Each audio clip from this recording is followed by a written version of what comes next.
সহনশীলতার বেড়াজাল ভেঙে বের হচ্ছে সৌদি আরব। বিশ্বের সাথে তাল মিলিয়ে নারীদের পোশাক পরিচ্ছদ নিয়ে বিধিনিষেধও উঠছে ধাপে ধাপে। সেই প্রেক্ষিতেই এবার ঐতিহাসিক এক মুহূর্তের সাক্ষী হলো গোটা বিশ্ব। প্রথমবারের মতো সাঁতারের পোশাক পরে অনুষ্ঠিত হলো ফ্যাশন শো, তাও আবার সৌদি আরবে। মিস ওয়ার্ল্ড থেকে ফ্যাশন শো, তবে কি ওয়েস্টার্ন কালচারে ফিরছে সৌদি নারীরা? জানাচ্ছেন এসআই রাজ।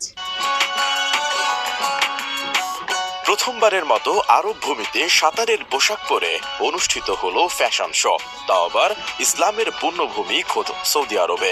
শুক্রবার এই ঐতিহাসিক ফ্যাশন শোটির আয়োজন করা হয়, যেখানে মরক্কোর ডিজাইনার ইয়াসমিনা কামজালের তৈরি করা পোশাক পরে র্যাম্প মাতালেন সুন্দরী মডেলরা। পুলের ধারে আয়োজিত এই ফ্যাশন শোতে বেশিরভাগ মডেলের কাজ ছিল উন্মুক্ত, এমনকি মডেলদের মিডরিফগুলিও আংশিকভাবে খোলা ছিল। সৌদি আরবে মহিলাদের জন্য একাধিক বিধিনিষেধ রয়েছে। তেমন একটি দেশে বিধিনিষেধের বেড়াজাল টপকে সাঁতারের পোশাক পরে প্রথম ফ্যাশন শো এর আয়োজন করল সৌদি আরব।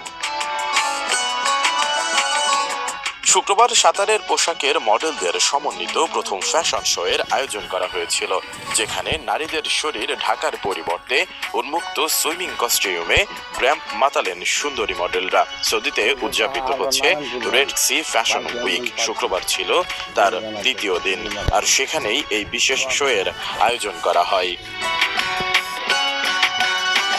মরক্কোর ডিজাইনার ইয়াসমিনা কামজালের পোশাক পরে শোতে অংশ নেন মডেলরা। এতে পর্দানশীল পোশাকের পরিবর্তে উন্মুক্ত সুইমিং কস্টিউমে দেখা যায় তাদের। এ বিষয়ে ডিজাইনার কামজাল জানান, এটা সত্যি যে সৌদি খুবই রক্ষণশীল একটি দেশ, কিন্তু বিশ্বের কাছে আরবের প্রতিনিধিত্ব করে এমন মার্জিত সাঁতারের পোশাক দেখানোর চেষ্টা করেছেন তারা। এর অংশ হতে পেরে অনেক খুশি হয়েছেন বলেও জানান তিনি। 2017 সালে সিংহাসনে বসেন মোহাম্মদ বিন সালমান।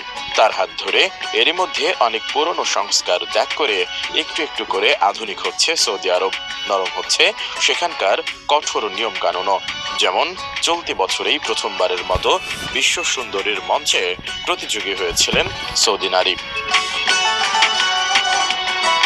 এক দশকের কম সময়ের আগের কথা, তখনও পর্যন্ত সৌদির মহিলাদের মাথা থেকে পা পর্যন্ত